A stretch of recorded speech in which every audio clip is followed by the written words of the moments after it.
What's going on, guys? Wellspread Gaming 95 here with a new video for the channel, a very different one for us. Normally it's all gaming, and I understand why, because obviously we are a gaming channel, but I decided to branch out because I have a passion for films. So if this goes well, I may make more in the future for other films which I have a passion for. This is going to be a review, a spoiler review, so if you haven't seen it yet, and I advise you heavily to go and watch it, come back to this review afterwards and then let me know in the comments below what you thought of it yourself. I'm sort of going to compare it with a recent flop, DC's Batman vs Superman. I like certain aspects of Batman Superman myself.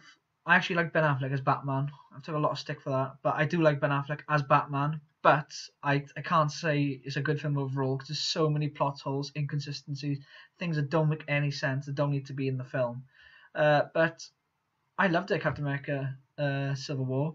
It's the latest installment, and there's something about it as everything just makes sense and the story flows in a way which, in my opinion, is the best of the series. I mean, my favourite was Guardians of the Galaxy, personally. I did like Ant-Man as well, and obviously the original Avengers was class. Avengers Age of Ultron obviously wasn't as good, didn't live up to the hype, but overall I thought it was great. Like, really, when I saw the midnight launch, I went to the midnight launch for this as well. I've been to the midnight launch for the last four. I've been to the two Avengers films, and now I've been to Captain America Civil War, and I saw the others like a day after in the cinema, so I am a big fan, obviously. And this is my review of why Captain America Civil War was millions of times better, as if you didn't know that already. Just watching the trailer of Captain America Civil War, it made more sense than the entire film of Batman Superman. And as soon as Batman Superman came out, honestly, I thought the trailer gave everything away, whereas Captain America Civil War, we didn't know what was going to... We knew the premise, and in the comics, of course, Captain America dies, and we all knew that going into it, but we didn't know if they were actually going to kill Captain America, kill Iron Man, kill both, or kill none. We didn't know what was going to happen, really, going into it. It was... The trailer for Batman Superman, just to start off, just gave everything away in the trailer. Like the part where Doomsday is about to shoot kryptonite or whatever it is at Batman when he's in the vehicle. We knew that Wonder Woman was going to come then and save him. So I felt like there was elements of the movie which were just ruined for me because we knew what was coming, really, honestly. Right. Yeah, so I'm going to start with the review now of the two films, really. The first thing I want to talk about is the motivation of the characters. Now, in Batman Superman, apart from Batman, and they clearly, I give DC credit, they clearly understand why, we clearly understand as an audience why Batman has beef with Superman. They show in the opening scene, the building's collapsing, and we know from his point of view why he hates Superman and why he wants to take him down. But the problem is, Superman doesn't have any motivation whatsoever. In fact, he looks depressed most of the film. Lex Luthor, he'd be a better Joker in my opinion, because what's he accomplishing? He's trying to accomplish chaos, which that's the Joker, surely. He has no reason why he wants to kill Superman other than, I don't know, to cause chaos, because he creates Doomsday, and what was going to happen if Superman had died? Doomsday would have just took over as the monster in the city? What benefit did he have? I know he wanted to control God, but that's not what was going to happen. That was never going to happen. So I don't understand why he thought this was going to work. Whereas Captain America, every single superhero in that film has a reason why they're doing what they're doing.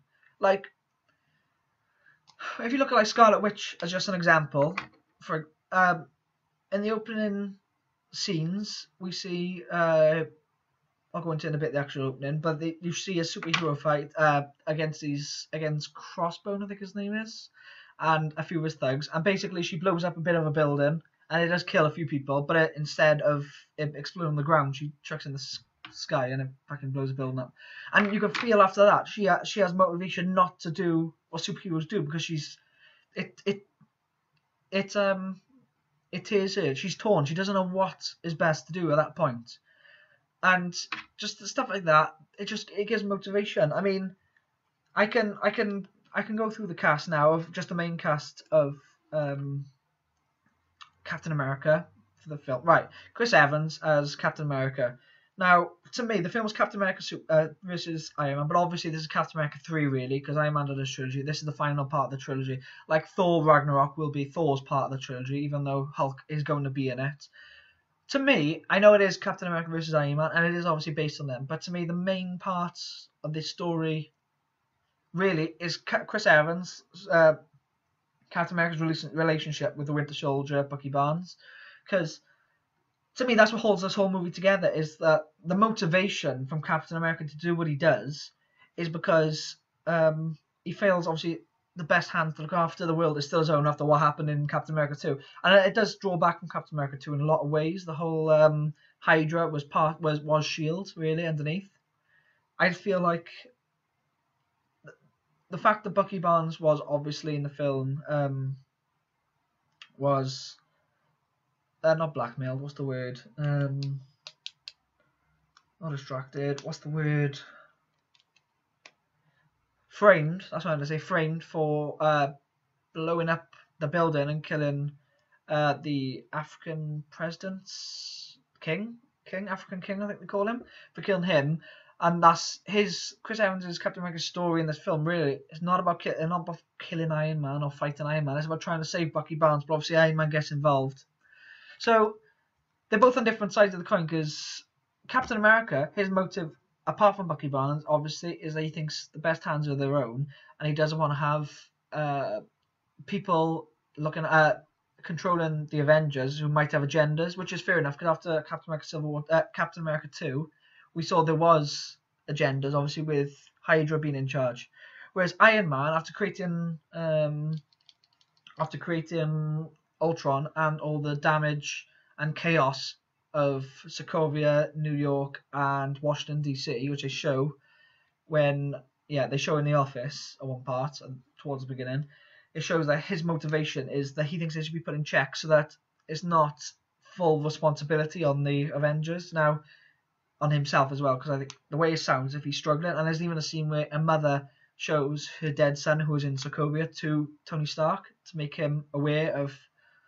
It gives us an audience full aware of Tony Stark's motivation, why he's doing it, and you do feel for him. You understand exactly, if you're in that position, you want to do basically the same thing, because what he deals with in that is you can understand why he wouldn't want it. But if you look at Batman v Superman, apart from Batman's motivation, which is set up nicely, there's no other motivation in the whole film. In fact, I personally was on Lex Luthor's side in the whole thing, because Superman is this immortal god who can destroy the planet and destroy continents whenever he wants to, and no one stopped him. There's got to be something we can do to stop it. I understand why Lex Luthor wants that side of it to be done, because it does make sense. So from the motivation point of view, Batman is the only one with motivation. No one else really has any motivation in this film.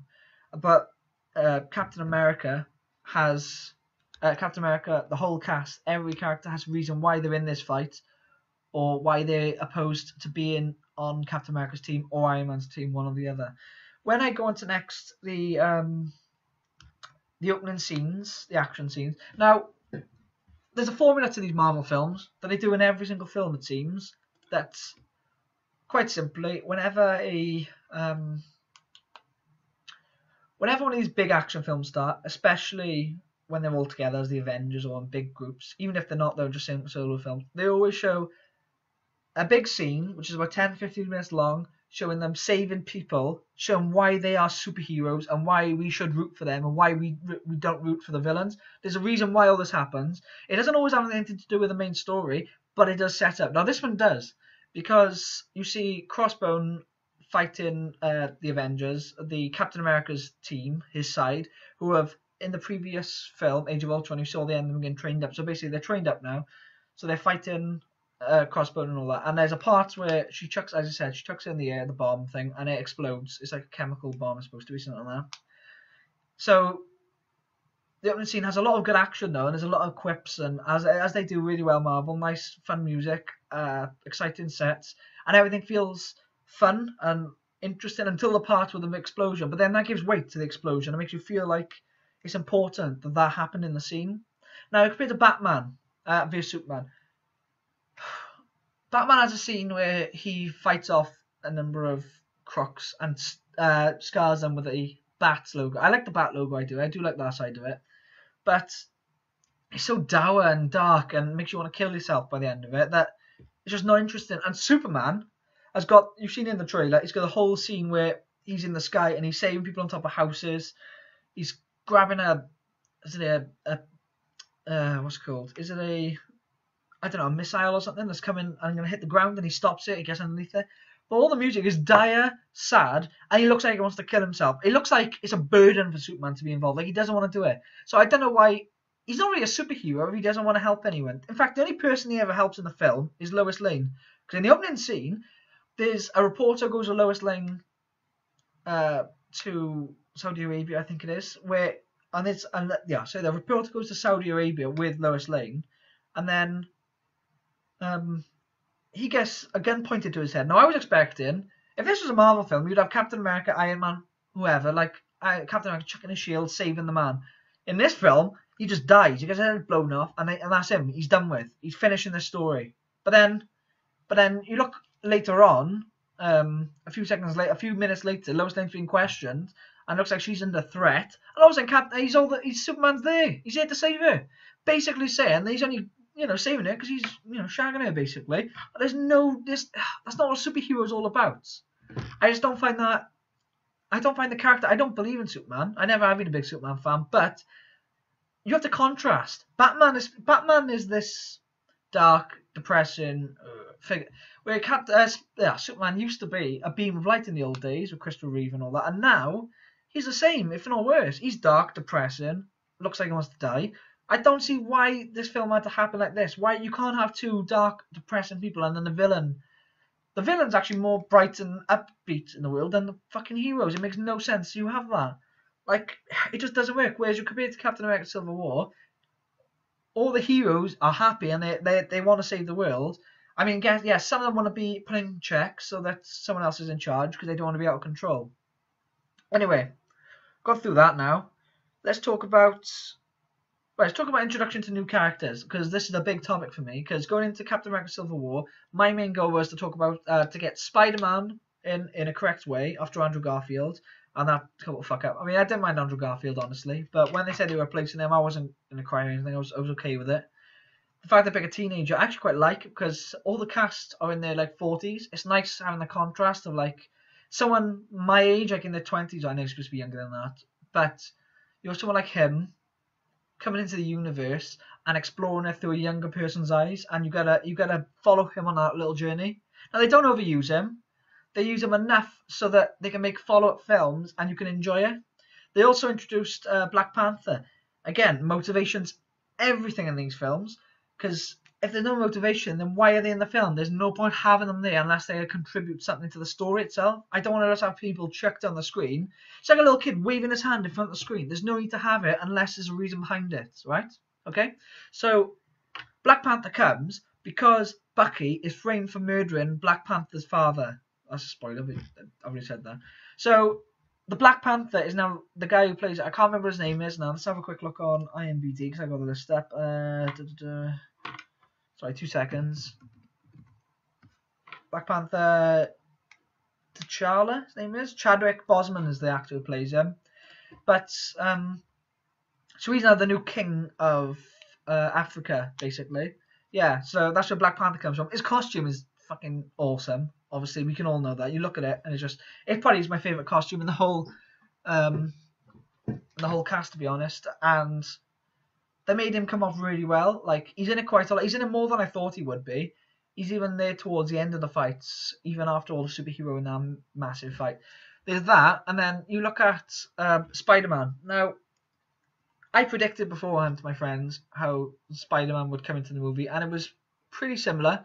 I thought he would be trained up by Tony Stark. They would do that. Obviously, he's already been a superhero in Spider-Man. They're showing that he's not obviously the stage where he's got bit by the Red Rocket Spider. That's already happened. And we all know that. We don't need to see that story again. But like, that's one thing Batman Superman did. They didn't bother showing... Well, they showed like a 2-second... Well, an opening thing of how Batman became Batman. But we don't really need to see those things because we've seen it a million times, Batman and Superman and Spider-Man.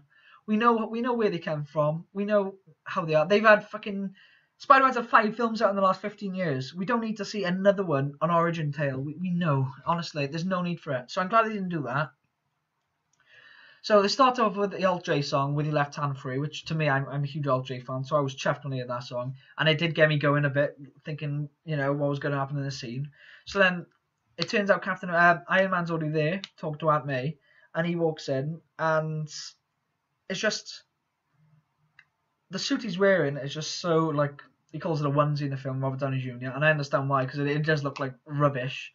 But it's just the comedy, they're jibbing back and forth, making these references and stuff, and it just works, and Iron Man basically convinces him to come with him, and to fight, he doesn't say to fight at that point, he says he's going to give him a new suit, which he does, which is state of the art, which you've seen in the trailer, and everything just feels that Spider-Man was set up really well. I feel the two new characters that were introduced in that universe fit in perfectly with the rest of the cast, and it made total sense why they're in this.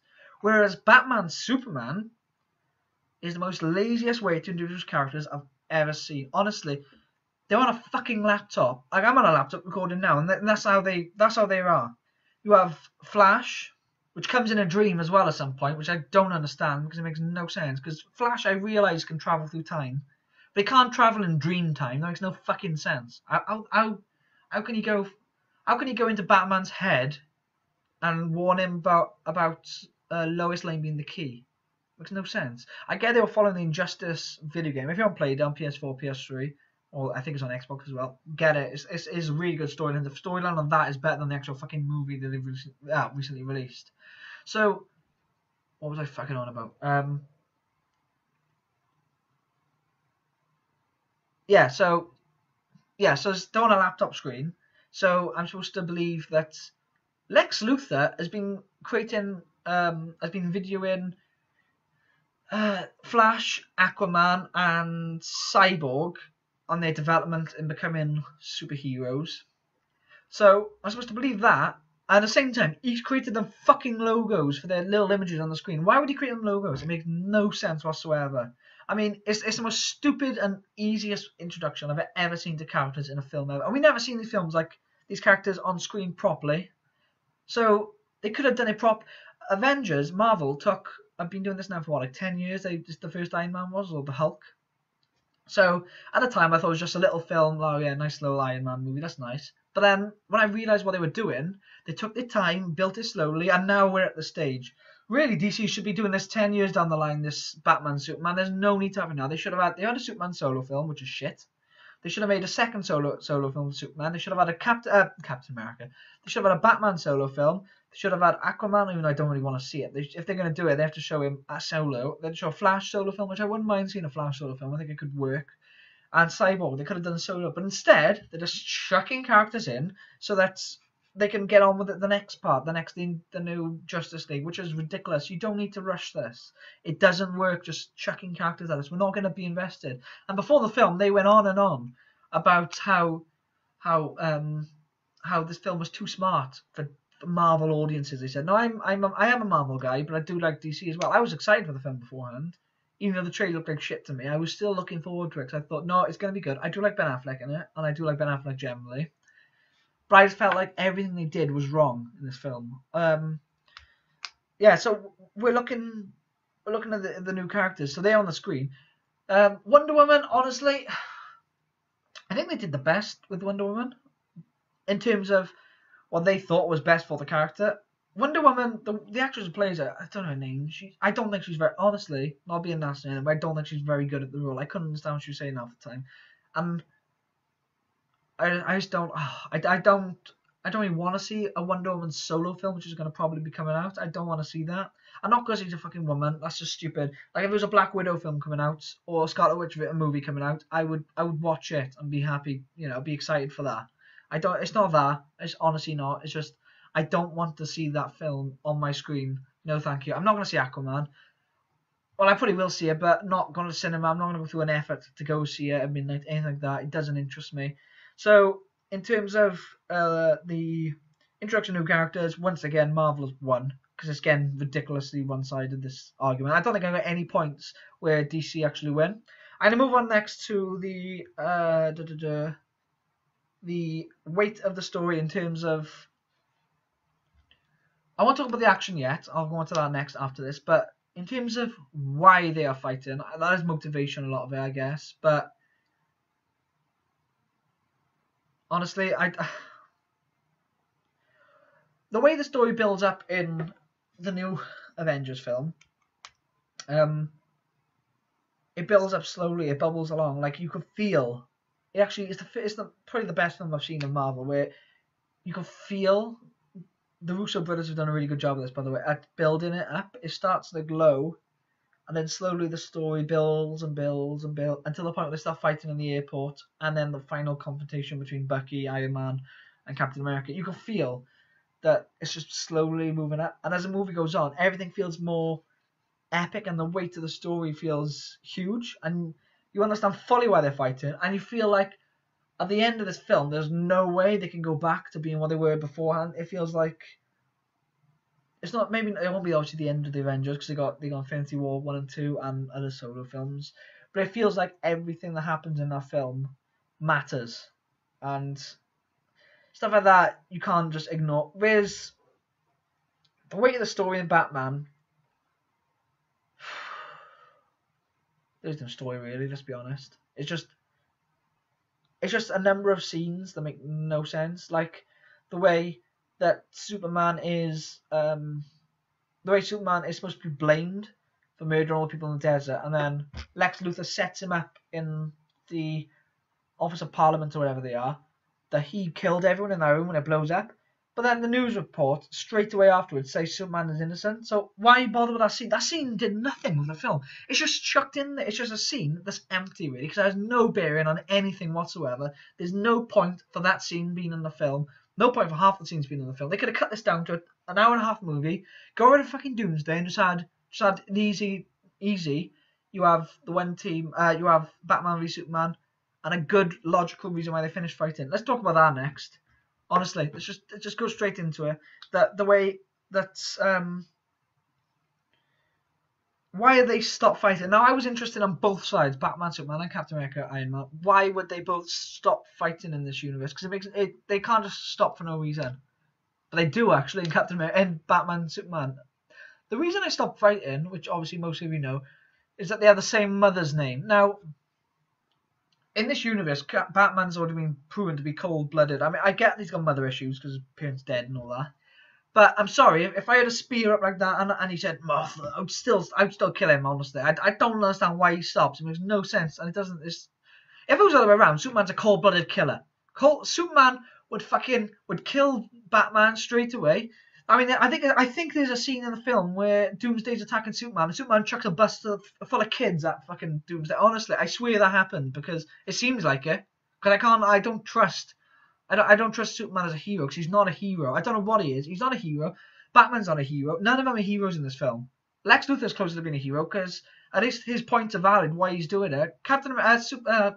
For 2 films now, Superman has destroyed cities, killed thousands and thousands of children and people, and not gave a shit about anyone else apart from himself and sex Lois Lane. That's what he cares about. So how am I supposed to care about him?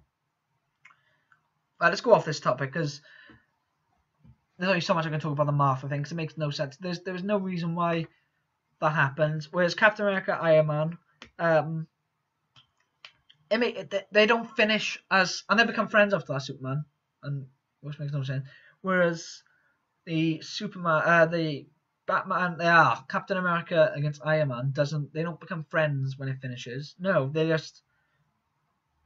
separate. I mean, I'm pushing forward to the end a bit here because the difference with Batman and Superman is they don't become friends and they fight someone else. The whole film is them building up, which always should have been.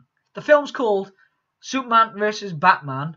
You're supposed to see Superman versus Batman. You see Batman for about 10 seconds. He hits him with a fucking toilet or something, and then they're friends again. It makes no sense. And then they go fighting like Doomsday. Why just call it Superman and Batman versus Doomsday? I'd rather that. At least that's honest. At least something's honest about that then. Whereas you have Captain America, Iron Man, it is what it says until the end, and then there's the huge fight at the end between those two and Bucky, which makes the film, the ending fight, feels epic because fighting with no reason is just boring. There's no need for it. We've learned that from the fucking prequels. You look at episode 1, Phantom Menace, there's no reason for anything going on. It's just fight scene after fight scene. They have flying swords about and lightsabers about for no reason. It's just boring. There's no reason for any of it. I don't see why they bothered. let's get off that. Let's talk about, well, from an action point of view, both films have good action, obviously. As I've said, there's more weight, but I'm not going to go over that again. There's more weight in Captain America. But the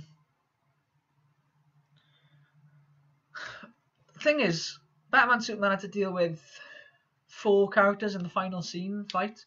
There's obviously Superman, Batman, Doomsday, and Wonder Woman, and they do it decently. I mean, it's still the same as fucking last film. Thousands and thousands of pounds worth of damage. The one thing they do in this film, which is hilarious, by the way, listen to it back about 4 times. Batman looks at the camera and goes, "There's no civilians in this area." Basically telling the audience, because the first one everyone had a go at him for killing loads of people, basically trying to make out like they care now about where people are. So apparently no one's in the city after 10 o'clock at night, which makes no sense. We're supposed to believe that now. Whereas the fight in Avengers is in an airport, the main fight, the big one, between all the characters. And they choreograph it so well. Like, they all fight, obviously. They all fight back and forth.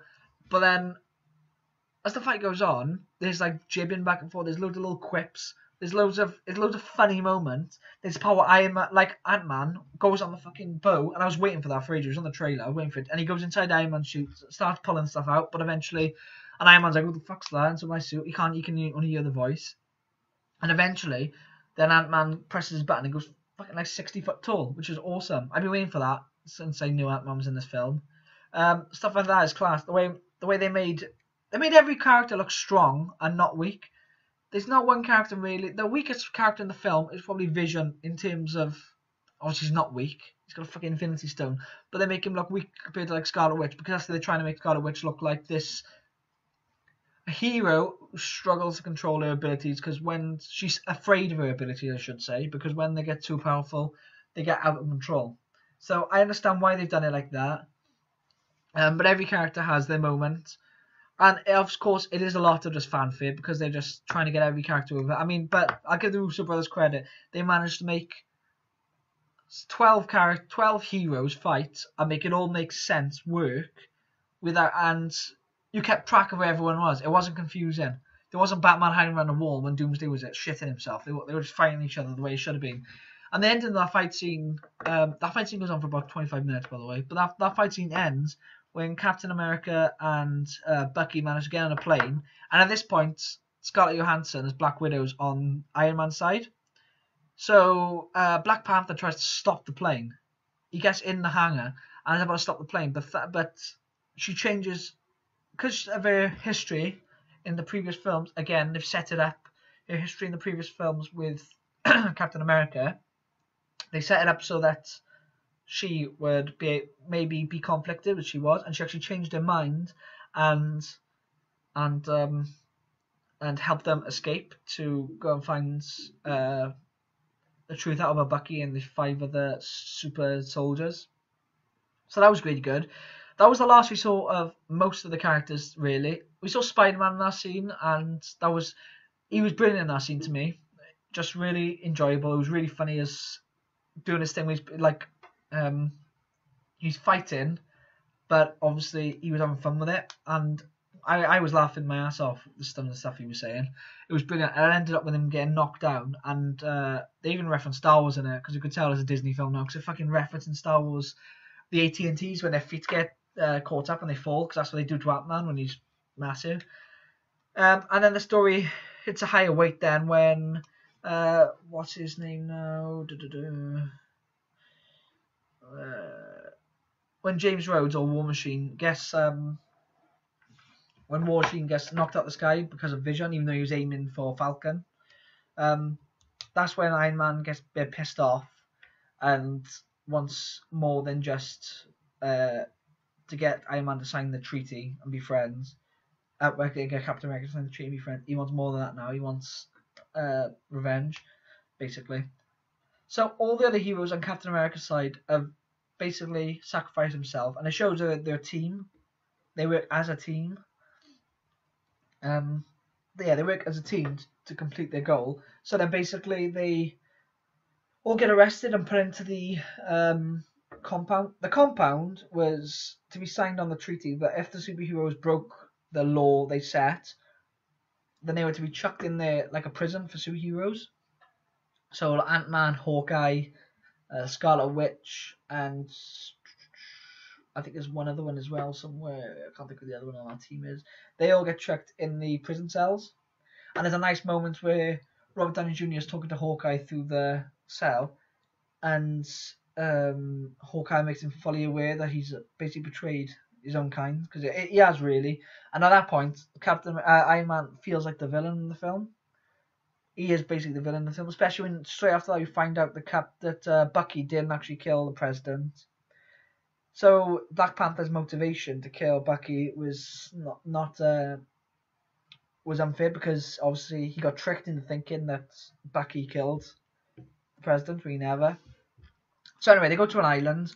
They find out the other super soldiers are dead, and it finishes off with obviously a massive fight between the three of them, because Robert Downey Jr. finds out that Bucky had killed his parents, which they never explained that for all these films. I never really realised that we never knew why Robert Downey Jr.'s parents died, and now we do because of Bucky, which is even better, to be honest, because it gave such a oh fuck sort of moment, and you understand, you would react the way he did. Obviously Bucky didn't realise because he was under the authority of Hydra at the time, but it just felt like it had such a weight to it, and I really believed like his motivation was warranted, why he would do what he did.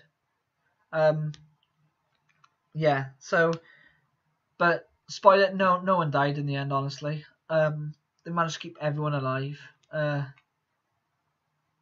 but they never resolved their issues like Batman and Superman stupidly did. So to review, I've talked about why I've slated Batman enough and Superman in this video. I don't need to go any more on about that. I'm just gonna round up now why I believe Captain America: Civil War was my favourite in the Marvel Cinematic Universe, because it pushed the story on and it opened new doors for new characters, and it also made the old characters fresher, in my opinion, because it made them look stronger. Like, I was worried like Hawkeye was going to look really weak, because of course he doesn't really have any powers apart from he's got a bow and arrow. He hasn't got powers, but it works in this film, and each character is made to look strong. It's really enjoyable. You've got to see it in cinemas. It is a big screen experience. Don't go downloading it. Watch it properly in the cinema. I personally can't wait to see it again. I'll probably go to the cinema again this week to see it. I know it's not out in America yet, but it will be probably by the time this video goes up. But yeah, I hope you enjoyed this review, guys. Honestly, it's my favourite. I'm not going to give it one of these ratings out of 10 because everyone does that. I'm just going to say that it's one of my favourite videos. If you like this type of review, I know it's asking a lot, but could you please comment, subscribe? It would mean a lot to me. And give this video a like. I would really appreciate it. Yeah, check out IGS, Imperfect Gaming for more. Imperfect Gaming Squad for more. And yeah, if you like what I'm doing, I'll do more in the future for other mainstream films. Right, cheers guys. Thank you very much for watching. Ta-da.